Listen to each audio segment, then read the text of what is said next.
एक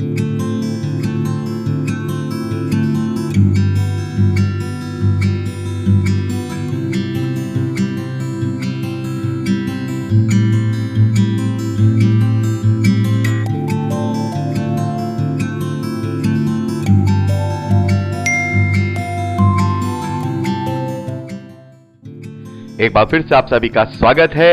हम अध्ययन कर रहे हैं न्याययुग की पुस्तक का और अब समय है कि हम उसके 19वें अध्याय पहले वचन से आगे का अध्ययन करें।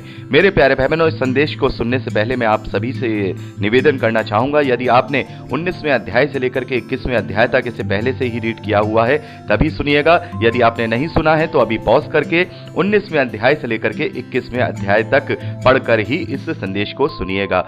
यहाँ जब हम 19वें अध्याय को पढ़ते हैं तो यहाँ पर हम एक लेवी व्यक्ति और उसकी रखेल के विषय में यहाँ पर देखते हैं और यहाँ पर हम इजरायलियों का एक बहुत ही गिरा हुआ कैरेक्टर देखते हैं जो कि हमने उत्पत्ति की पुस्तक में देखा था सदोम और अमोरा के विषय में, जहाँ पर इब्राहिम का भतीजा लूत रहा करता था। और वो लोग किस तरीके से व्यभिचारी बन चुके थे कि परमेश्वर ने अपने दूत को भेजकर सदोम और अमोरा को पूरी रीति से भस्म कर दिया था। वो लोग पुरुष गामी हो चुके थे। वो लोग इस तरीके से परमेश्वर के विरोध में व्यभिचारी हो गए थे कि परमेश्वर ने उन्हें अपने क्रोध से भस्म कर दिया। और उसी प्रकार का पाप जो सदोम और अमोरा में पाया जाता था, उसी प्रकार का पाप यहाँ हम इस 19वें अध्याय में देखते हैं कि बिन्यामीनी गोत्रों के अंदर इस प्रकार से भोग और विलासता बढ़ चुकी है। उनके अंदर व्यभिचार की लालसा इतनी बढ़ चुकी है कि वो अब केवल जो स्त्रियां हैं उन्हीं के साथ नहीं बल्कि वो पुरुषों के साथ भी गलत कार्य करने लगे हैं।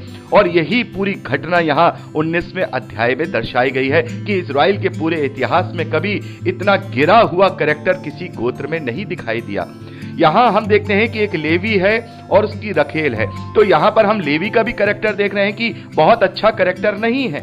यहाँ पर भी यहाँ इस लेवी का जो कैरेक्टर है वो भी अच्छा नहीं है, क्योंकि वो अपनी स्त्री पत्नी के साथ नहीं वरन एक रखी हुई एक बिना ब्याहता स्त्री को अपने साथ रखा हुआ है।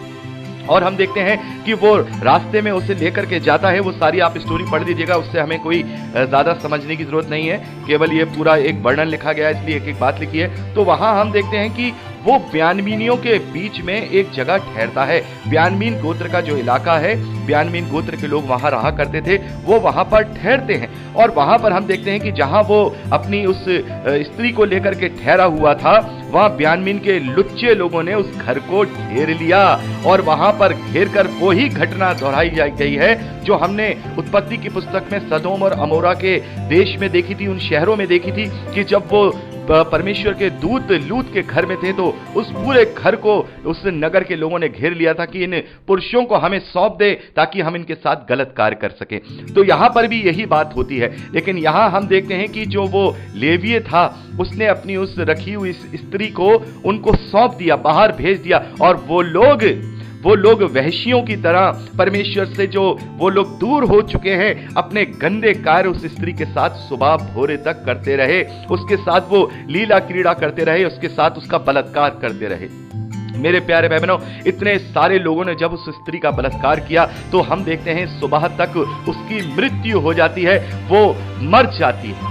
और इस बात को देख करके जो लेवी था वो उसकी लाश को उठाता है और उसके 12 टुकड़े कर देता है और उसके 12 टुकड़े करके इजराइल के 12 गोत्रों के देशों में भेज देता है, ये दिखाने के लिए कि देखो इजराइल का जो कैरेक्टर है, उसका जो स्तर है वो कितना गिर चुका है। अब वो सदोम और अमोरा की रीति पर परमेश्वर के विरोध में पाप करने लगे। तो मेरे प्यारे भाई बहनों, यहाँ पर ये जो घटना है वो हमें ये दर्शाती है कि किस प्रकार से इजरायलियों का कैरेक्टर गिर चुका है। वो मूर्ति पूजा से लेकर व्यभिचार तक, और इतना भयानक व्यभिचार कि वो पुरुषगामी तक हो चुके हैं। ये सारी बातें दर्शाती हैं। और ये जो उसने लेवी ने किया है, अपनी उस स्त्री के 12 टुकड़े करके जो भेजा है, वो इसलिए भेजा है ताकि उन इजरायलियों को पता लगे कि देखो कि तुम इजरायलियों का अब जो कैरेक्टर है वो कितना नीचे गिर चुका है, कि इस स्त्री का हाल इस प्रकार से किया है कि वो पूरी रात उसको एक वहशियों की तरह रौंदते रहे और वो सुबह तक मरी हुई पाई गई। तो मेरे प्यारे भाई बहनों, इस प्रकार से हम 19वें अध्याय में ये वर्णन पाते हैं।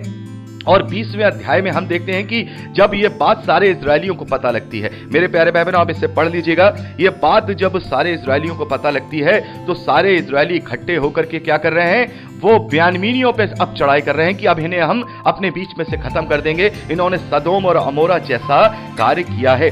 और हम यहां पर हम देखते हैं कि उनके बीच में जो अगुवाई करने वाला है, वो अगुवाई करने वाला जो हारून है उसका पोता है। हारून उसका पोता उनकी वहां पर अगुवाई कर रहा है, जिसका नाम पीनहास है, जो कि एलियाजार का बेटा था। मतलब हारून का बेटा एलियाजार बाद में याजक बना, और एलियाजार के बाद एलियाजार का बेटा यहां हम देखते हैं पीनहास, जिसके विषय में हमने पूर्व में भी पढ़ा है, वो उनका अगुवा था। और वो लोग उसी को अपना अगुवा मान करके वहां पर उससे सलाह ले रहे थे कि यहोवा हमसे क्या सलाह दे रहा है। तो मेरे प्यारे बहनों, क्या हमें यह लगता है, क्योंकि यहां लिखा है कि परमेश्वर यहोवा ने कहा कि चढ़ाई करो।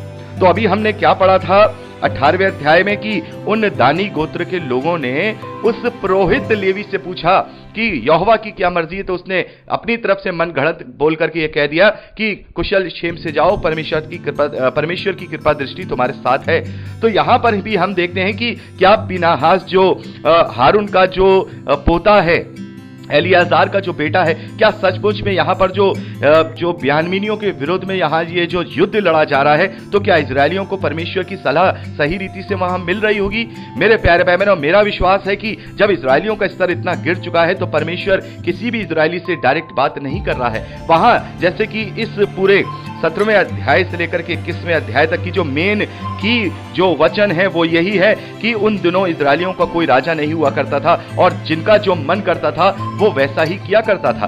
तो ये मेन जो टैग है, ये मेन जो लाइन है, वो हमें इस बात को दर्शाती है कि ये जो युद्ध किया है बाकी के 11 गोत्रों ने मिलकर बिन्यामीनियों से, क्योंकि वहां हम देखते हैं कि अब पूरे बिन्यामीनी जाति ने उस स्त्री के साथ गलत कार्य किया नहीं, कुछ लुच्चों ने वहां पर गलत कार्य किया और वो आपस में ही लड़ रहे हैं, आपस में एक दूसरे को मार काट रहे हैं। तो परमेश्वर ये कैसे कह सकता है कि समस्त बिन्यामीनियों को तुम जाकर युद्ध में मार डालो?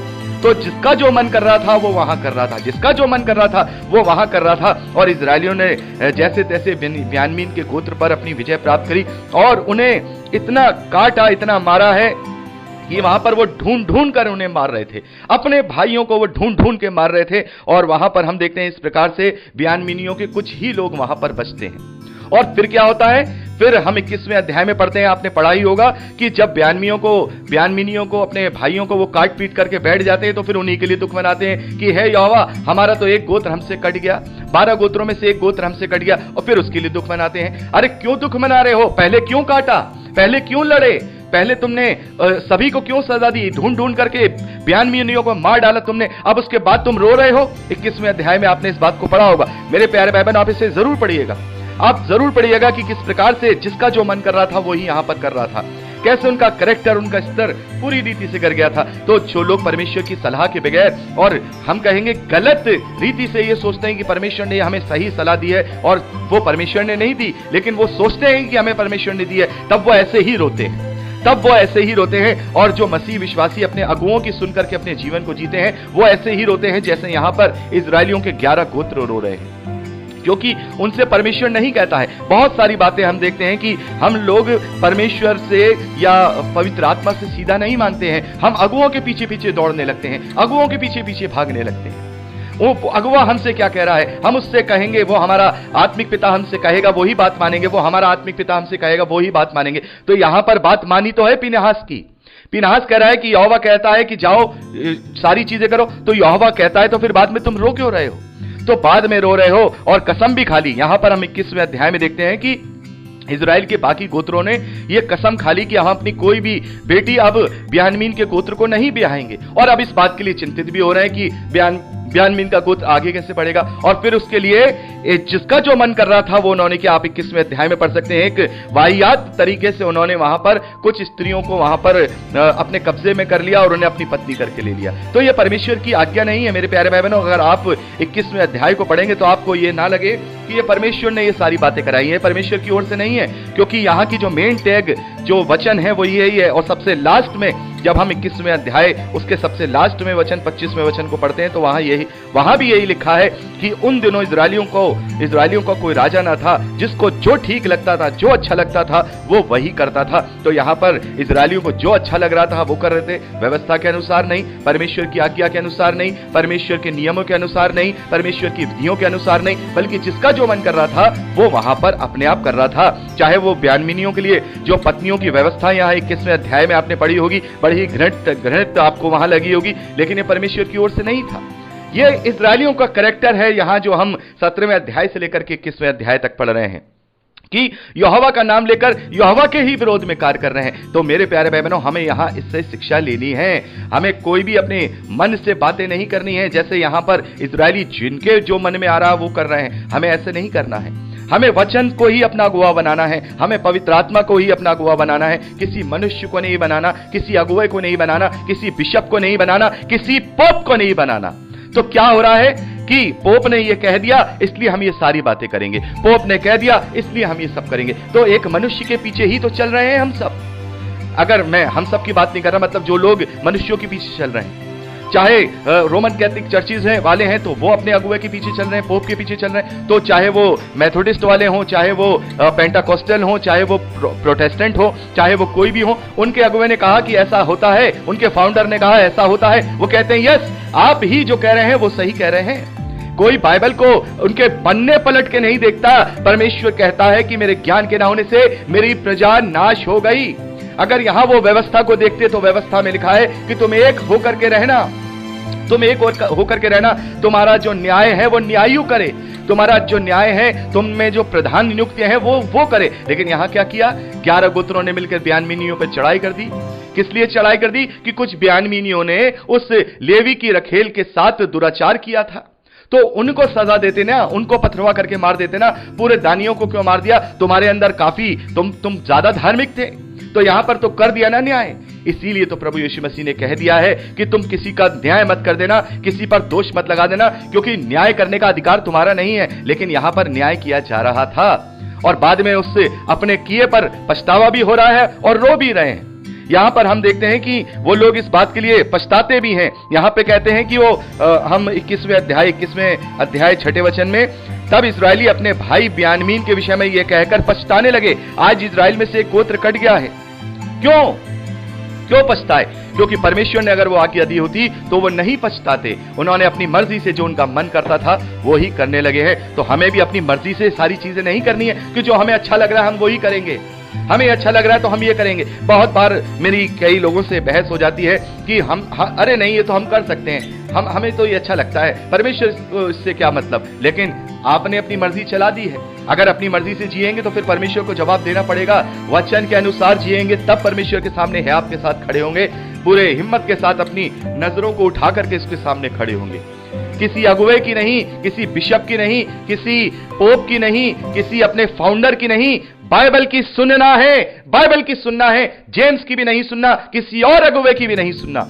अगर जेम्स भी बाइबल के विरोध में अगर कोई बात करता है तो उसको तुरंत टोकना है, तुरंत टोकना है कि जेम्स ब्रदर आपने यहां बाइबल के विरोध में बात कर दी है, वचन के विरोध में बात कर दी है। लेकिन मैं परमेश्वर का धन्यवाद करता हूं कि मैंने अभी अपनी तरफ से कुछ भी आप लोगों को अध्ययन नहीं दिया है। जो पवित्र शास्त्र ने हमें समझाया वही मैंने आप लोगों तक पहुंचाया है, वही समझाया है। किसी डिनोमिनेशन की पकड़ के नहीं, किसी डिनोमिनेशन के नीचे नहीं, वरन प्रभु यीशु मसीह की सच्ची कलीसिया और उसका सच्चा सेवक बनकर ही सारी बातों को आपको सिखाया है। यह नहीं है कि वो डिनोमिनेशन क्या सोचेगा, क्या ये वो डिनोमिनेशन वाला अगर मेरे साथ जुड़ा है तो वो क्या सोचेगा। नहीं, परमेश्वर का वचन जो सत्य है वो ही बताया जाएगा और जो वो कहता है वो ही समझाया जाएगा और इसी वचन के अनुसार ही हम अपने जीवन को जिए। कोई सवाल है इस वचन के अनुसार ढूंढें, कुछ डाउट है इस वचन के अनुसार देखें। कोई अगुवा, कोई बिशप, कोई पोप, कोई भी फाउंडर हमें बचाएगा नहीं, क्योंकि कोई भी हमारे लिए क्रूस पर नहीं चढ़ा है। पौलुस ने साफ तौर पे अपने लिए भी कह दिया कि पौलुस क्या तुम्हारे लिए क्रूस पर चढ़ा है? नहीं, ना पौलुस, ना कैफा, ना अपोलोस, ना कोई और प्रेरित तुम्हारे लिए क्रूस पर चढ़ा है, ना तुम्हारा अगुवा तुम्हारे लिए क्रूस पर चढ़ा है। तुम्हारे लिए क्रूस पर प्रभु यीशु मसीह चढ़ा है, इसलिए उसकी आज्ञा सर्वोपरि है। जो उसने कहा है वो ही हमें मानना है। किसी भी बात को, किसी भी आज्ञा को तोड़ना और मरोड़ना नहीं है, जैसे मीका ने किया। मीका ने यही तो किया कि वहां मूर्तियां बना ली यहोवा की। शायद उसके मन में यही बात होगी कि परमेश्वर ने ये थोड़ी कहा है कि मेरी मत बनाना, हम तो यहोवा की बना रहे हैं। तो हमें इस तरीके से तोड़ मरोड़ करके परमेश्वर के वचन में घोल मेल नहीं करनी है। तो मेरे प्यारे भाई बहनों, यहां पर हमने न्यायियों की पुस्तक का अध्ययन कंप्लीट कर लिया है और मैं चाहूंगा कि आप इसको पर्सनली रूप से जरूर पढ़ लीजिएगा, 17वें अध्याय से लेकर के 21वें अध्याय तक। और अब हम रूत की पुस्तक का अध्ययन करेंगे, जो कि एक स्त्री है और हम जानते हैं कि वो राजा दाऊद की परदादी है। उसके विषय में ये पूरा एक विस्तार से बताया गया है, एक बहुत ही धर्मी स्त्री है, उसके विषय में अध्ययन करेंगे। तो प्रभु आप सबको आशीष दे। Praise the Lord. जय मसीह।